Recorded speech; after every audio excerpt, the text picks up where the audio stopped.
going to stay at the library at 10 o'clock at night, 11 o'clock at night. And I was like, I just can't do that.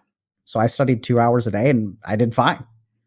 And I think that there's this idea that being successful requires sacrifice.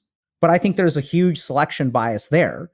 Usually the people who are talking about the sacrifice they made to succeed are like, there's a selection bias there.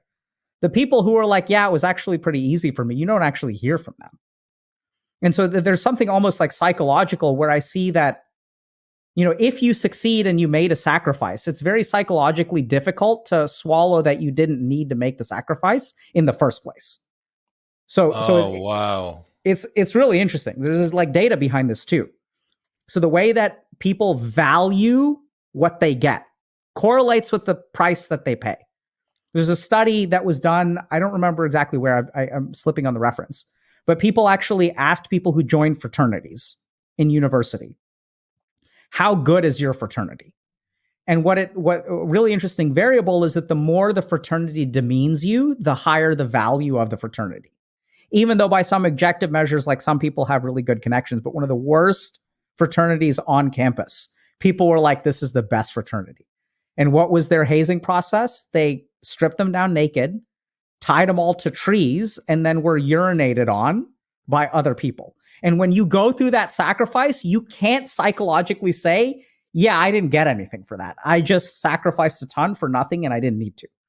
But really, the work that I do with people is all about, hey, actually, you don't need to sacrifice that much. Build a healthy, balanced lifestyle. Get yourself into the flow state more often. And you can actually achieve just as much by paying half the cost. With nowhere near as much suffering. Absolutely. This is a really, really important insight. I absolutely love it. I love the reframe. I love everything about this. I think as well, there is something around an incentive, or there is a disincentive for people to talk about things not being hard on the internet. First off, if it wasn't difficult, then that means that it's less of a costly signal to you. So the achievement that you have is less impressive. Secondly, there is so much more criticism on the internet for you. If it doesn't look like you had to go through things, easy for you to say, must be nice for you to say, because if somebody else does find it more difficult or can't have theory of mind to understand that it could be done just through more of a flow state or less grinding or whatever, that means that you're going to get criticized more. There's another lesson that I learned when I was on Rogan's show, and I memed it into Rogan's value difficulty conflation.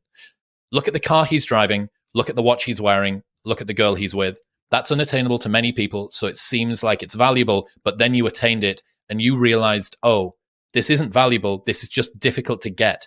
And there's a difference, there's a big difference. What's valuable is something that fulfills you intellectually, emotionally, spiritually, lovingly.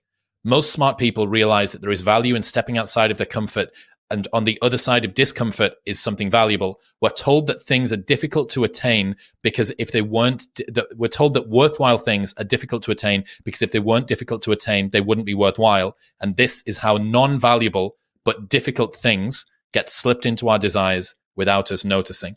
Attaining something worthwhile is often going to be difficult, but just because it's difficult doesn't mean it's worthwhile. Absolutely. And I think the other thing there is that you've got to also think about the audience, right? So what resonates with the audience? What resonates with the audience is, hey, if something is hard for me and you tell me it's super difficult and you achieved, that fits with my worldview, so I'm going to watch you. Whereas if someone says, hey, this is pretty easy, this guy is taking stuff for granted, just like you said, I'm going to click off onto something else. So there's absolutely a selection bias towards validating the difficult experiences that most people have. I think the big irony is that oftentimes, and if you just think about something that you've struggled with yourself, oftentimes once you figure it out, it's actually pretty easy.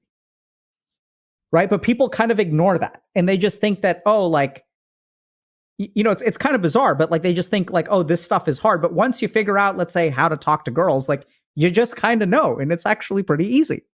This is, I suppose, the current trend of Sigma grind set, monk mode, suffering online as well plays into this.